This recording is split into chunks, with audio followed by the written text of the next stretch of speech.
Hey y'all, welcome back to the Hat Creek Homestead. Today we are going to join the LaLa Farms Meatloaf Wars. And so today for you, I'm going to be making my Amish Mennonite man catcher meatloaf. This is the meatloaf that I made for my husband the first time I cooked for him, and well, we're married, so we all know how that went.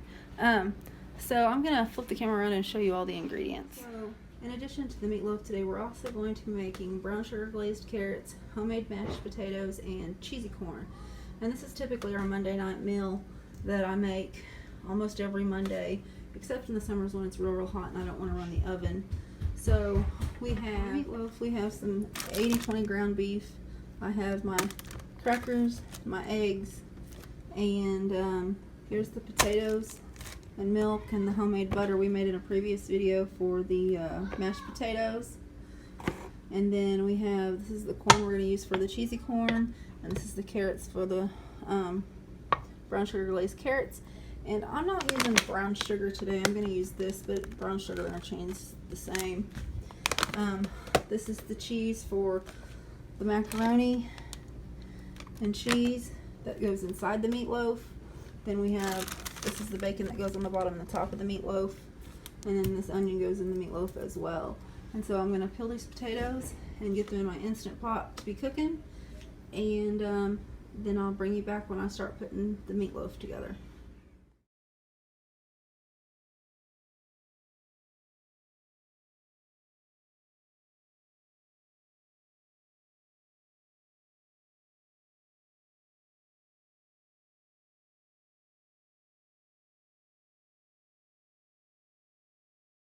Right now we have our potatoes all chopped up, cubed up, and they're in the Instant Pot.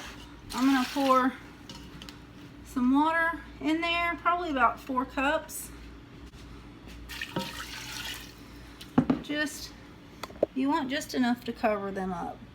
So now we're going to take these over and we're going to put them in our Instant Pot. I'm going to put that down inside of there. We're going to put the lid and slide it on. We're going to turn it to manual for 10 minutes, and we're going to make sure that the sealing valve right here is, I don't know if you can see or not, it says sealing. These two here and here say venting, and this one says sealing. So we want to make sure it says sealing. It's on, so we're just going to let those cook, and now we're going to go start putting together our meatloaf. Before we start putting together our meatloaf though, I'm going to get the water in the pan to start boiling the macaroni.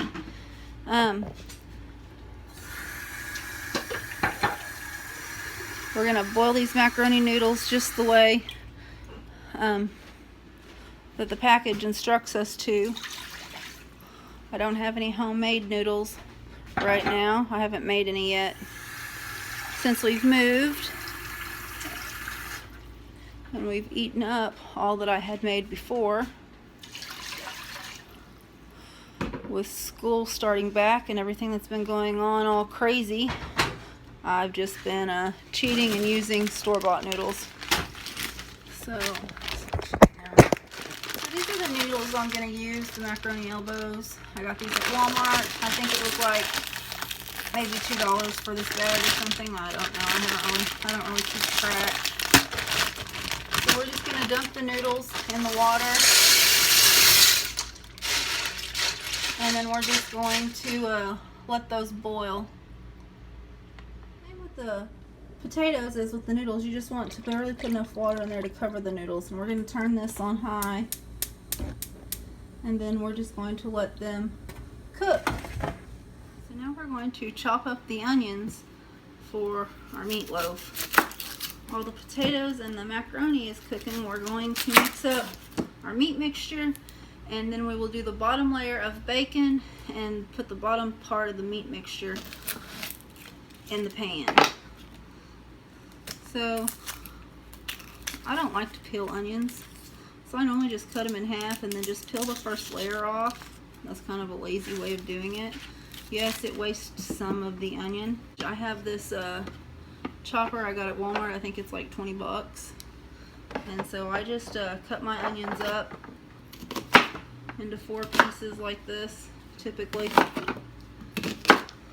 And then I just put it in here and then it falls into the bottom and it's cubed up into really little pieces. So then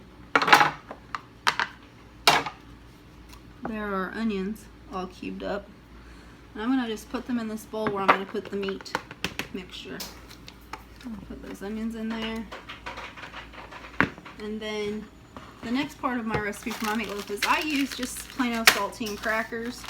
You can use club crackers. Some people use breadcrumbs. Some people use oatmeal. I've used club crackers or wheat thins before. I've used corn flakes. But I just smash the crackers all up real good. I let my kids do this part sometimes.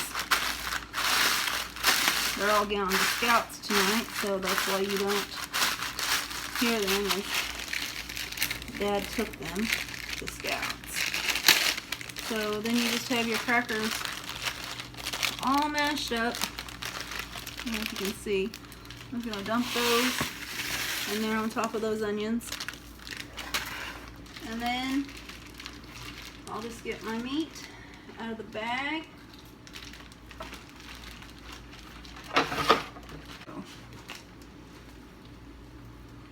The knife that I normally use is in the sink. So I'm just gonna squeeze this meat out of this tube. And I wish I could say we had our own homegrown beef, but we're just not there yet. It's a future endeavor. And so now that I have all of this, I'm just going to kind of mix the onions and the crackers together, and I may have to get a bigger bowl. I think we're going to have a bigger bowl. Hold on just a second, because I want to really be able to show you how I mix this. So we're just going to dump all of that into this bigger bowl here. Bring you. If I can get you up here where you can see what I'm doing. So I just take this and I just mix it in.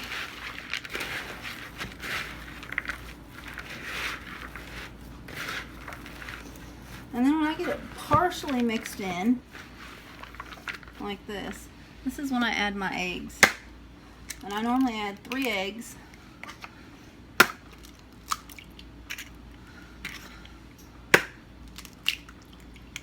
And then I just smush them. Kind of messy. You just smush it in there. And you just mix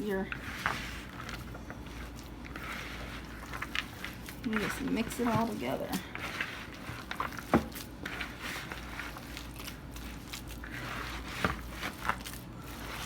And I like to make sure it's really mixed well. That way you don't get one bite of all onion and cracker and the next bite nothing.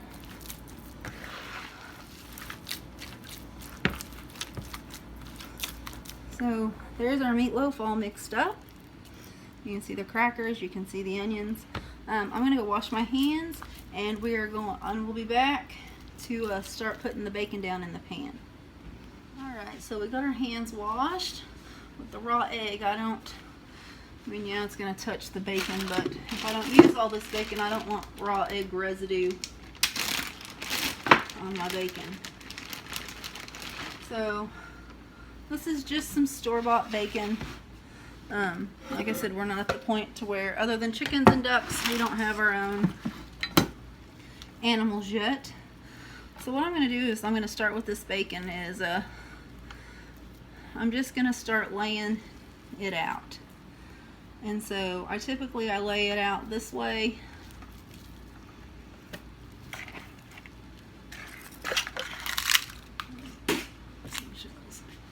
There's onion peels down here in my bucket, so I'm not getting no egg. So I just take my bacon and I lay it across like this in the bottom of the pan. So over there we have that. Now our bacon is down. So now what we're going to do is we're going to take half half of our mixture. I just normally do that. And take it, and we're just gonna pat it down in here. I just pat it. Let's take about half.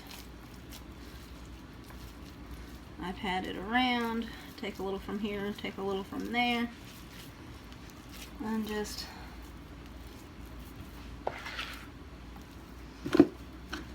make sure it's kind of even.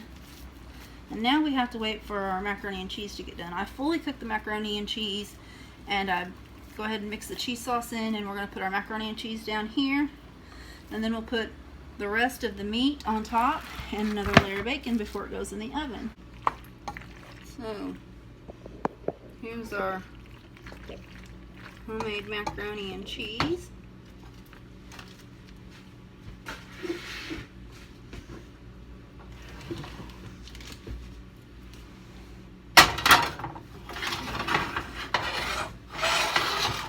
Get our meatloaf over here, and we're just going to dump some of that in there. We're gonna spread it out. I'm gonna dump some.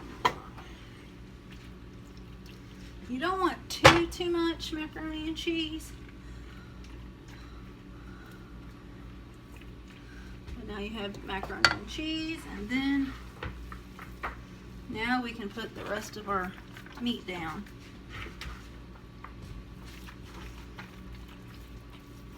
And you just kind of make sure that you're covering all of the top in the middle, really. And then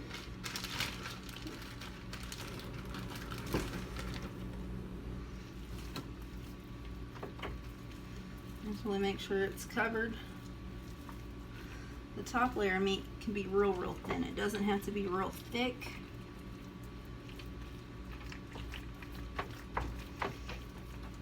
So there we got most of our meat. We could have used a little more meat, but it's all right. Now we're going to put our top layer of bacon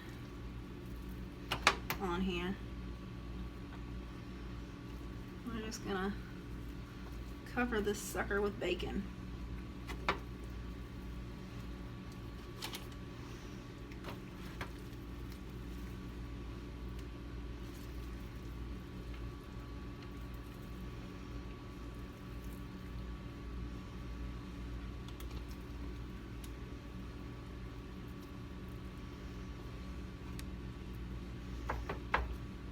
Few more slices, it looks like.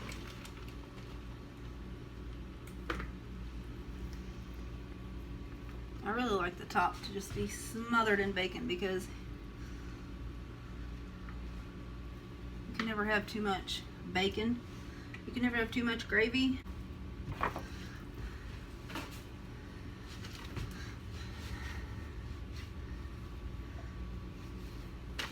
So this is what it looks like. So to recap, there's a layer of bacon, a layer of meatloaf, a layer of homemade macaroni and cheese, more meatloaf, more bacon.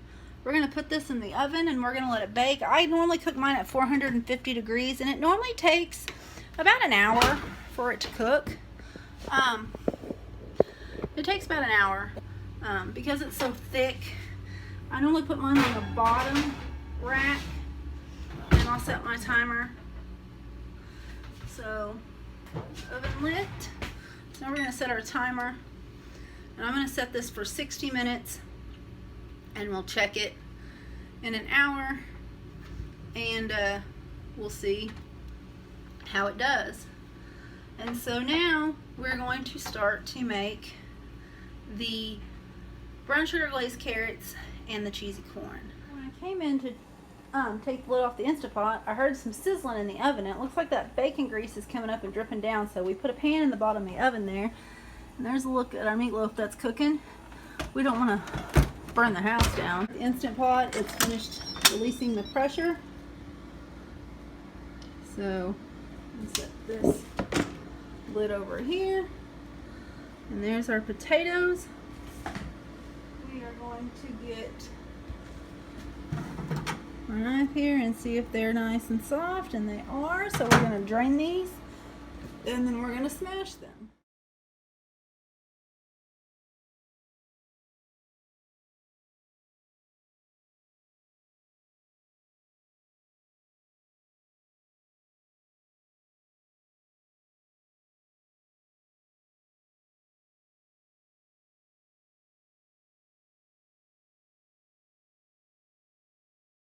So here are our mashed taters. They're done. I'm going to put the Instant Pot back over in the Instant Pot and put the lid on it so these stay warm, because it's going to be another 41 minutes or so until we can see if that meatloaf is finished. And so we don't want our taters getting cold while our meats are cooking. Alright, you just want to let that brown sugar and butter cook. I'm going to stir it. If you're on some type of a healthy diet, this meal is probably not going to help you lose any weight or save any calories or be low carb or nothing like that. Amish and Mennonite are kind of known for good home cooking. We don't worry too much about watching our figures. I reckon they figure we work hard enough out in the fields and stuff that we don't really have to watch what we eat too much.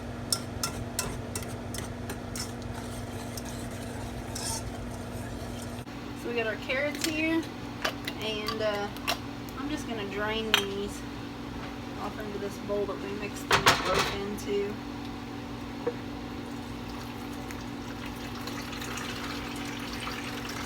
I'm not a carrot juice drinker. Some people are, I guess. So we're just going to take our carrots. And these are some store-bought carrots that we had that we put in our slicer, and we just boiled them and sliced them up. So I have a store-bought can over here if this isn't enough, but I think this will be plenty. You hear my timer going off, so we'll check and see if our meatloaf's done in a minute. I checked it a while ago and it wasn't quite done, so I think we're going to put it a couple a little longer, but that's all there is to brown sugar glazed carrots. You just dump your carrots in there, and just make sure that your carrots have heated up and that your mixture is getting heated up, and then that's all there is to brown sugar glazed carrots, and they're super, super yummy. So next we'll start our cheese. Now we're ready to do our cheesy corn, and so with the cheesy corn, again, I'm going to drain all the juice off.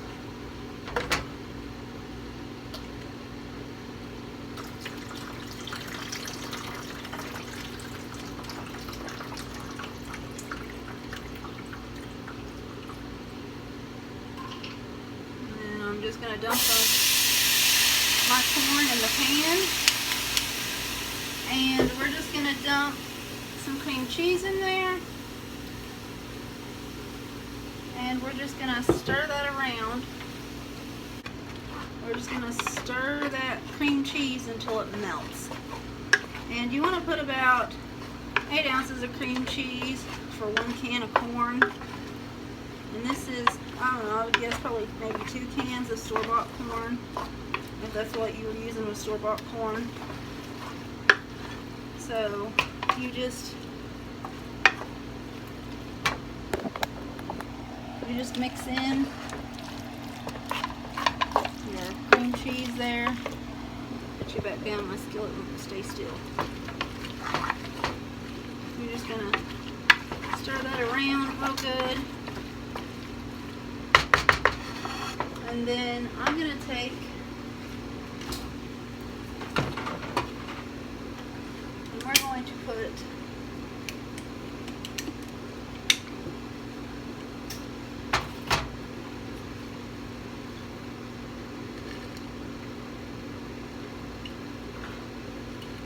probably like a half a cup of sugar. maybe not that much, like 1/4 of a cup of sugar. We're just going to sprinkle some sugar on there, not a whole lot. And then we're going to mix that in.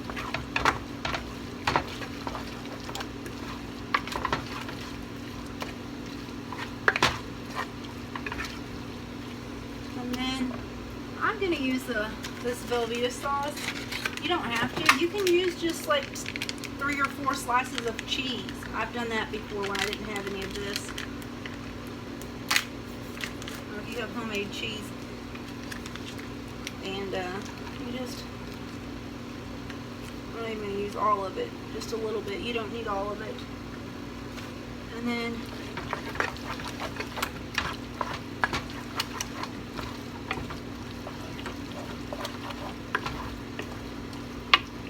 just mix it up. There you have it. There's our cheesy corn. Alright, so our meatloaf is finished.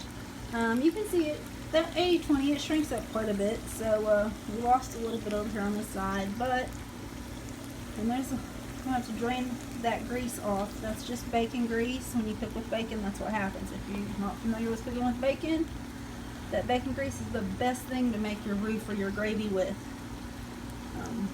It makes homemade gravy so much better than just vegetable oil. But that's another story. We're going to drain that grease off and put it in a jar, and we put a lid on it and we save it so we can use it to cook with other things. I don't know if other people do that, but that's common in my family. We do that. I'll get up in the morning and make biscuits and gravy. I'll use that bacon grease. It doesn't really go bad that I know of. But here's a close-up look of our man catcher macaroni and cheese and bacon meatloaf. I'm going to drain this grease off, and then we will make ourselves a plate, and I'll show you all what it looks like. So here's our meatloaf. I'm going to turn our oven off. Here's our mashed taters, our glazed carrots, and our corn. And I opened my big mouth about that gravy, and my pappy came to me and said, you can't have mashed taters and corn without some gravy. So I guess I'm going to be draining this bacon grease off, and we're going to be making some gravy. And I guess I'll show you all how I make my homemade gravy as well. So here we go. We've got our bacon grease in our pan here, and the secret to having a good gravy is having a good roux. So if you don't get your roux right, you will not have a good gravy. When grease starts bubbling, that's when you want to add your flour. And so we are going to kind of hot because it's sitting on the stove. We're just going to add some flour. You just want to add a little bit at a time. You don't want to add too much, and then you have to add grease. More grease. You just kind of want to mix it in, and if it starts clumping up like this, then you just get you, hopefully you have more grease. This is my bacon grease. Add you a little bit more grease. And then you may have to add a little bit more flour. It just kind of depends on how much gravy you're making. If you're making just a little bit of gravy, then you just want a little bit of roux. So if you're making a lot of gravy, you want a lot of roux. So, just gonna scoop this out of there. And you can just kind of shake it in and then stir that, because you also don't want your heat up too high or you'll burn your roux, and then your gravy will taste scorched. So here, my roux is looking pretty much like I want it. Let me turn you all around. So here it's cooking. I'm going to turn my heat up a little bit, but I added a little bit more flour, and now you can see it's starting to look like gravy. And see down there where it's starting to look like gravy on the middle side? See there? So I turned my heat up just a little bit, and I'm going to add just a little bit more milk because I need to make a lot of gravy. My kids are gravy fiends, admittedly. So am I. Biscuits and gravy is probably my all-time favorite meal. And a lot of times I tell my kids when they're being ornery that they'll ask me who my favorite is, and if I love them, and I tell them I love them almost as much as I love biscuits and gravy. So, and we all know we don't have favorite kids, right? As parents, we love all of our children equally.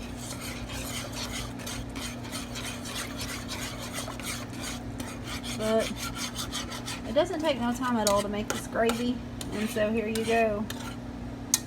We're just gonna shake the flour out of our ladle, and then as you can see, it's a little bit lumpy, so we're just gonna keep stirring it and turn the heat up a little bit maybe and let it cook.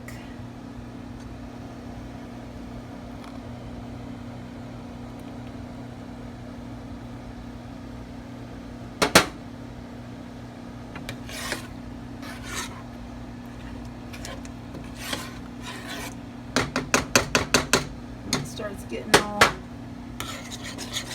and it'll thicken up when you turn it off. It'll thicken up some.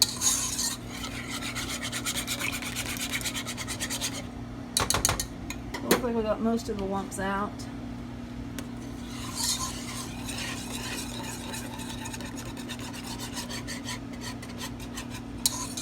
And there you go. You got your gravy made. This is our completely finished meal. We have our bacon and macaroni and cheese man-catcher meatloaf, our brown sugar glazed carrots, our sweet cheesy corn, mashed taters, and gravy. Don't get much better than this. Here's what it looks like all plated up. We got our meatloaf right here with our macaroni and cheese and our meat.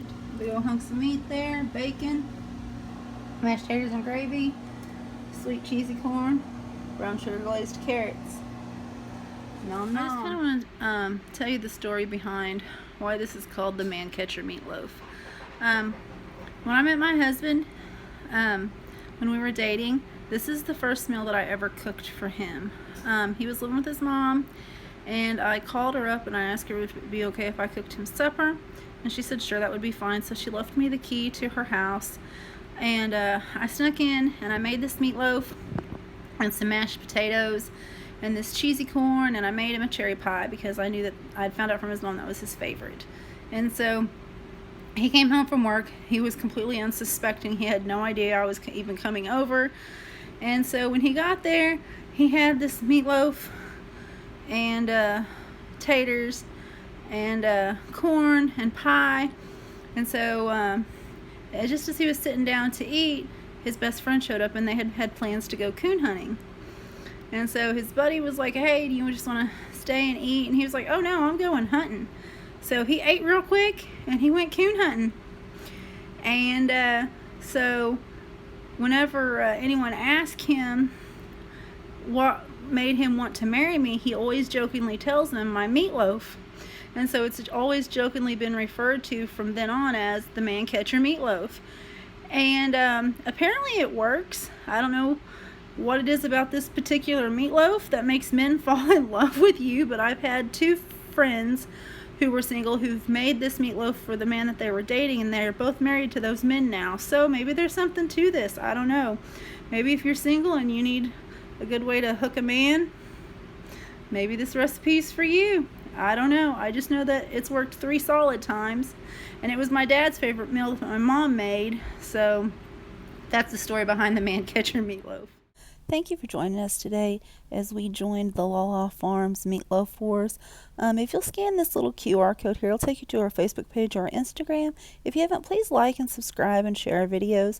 And as always, have a blessed day from the Hat Creek Homestead.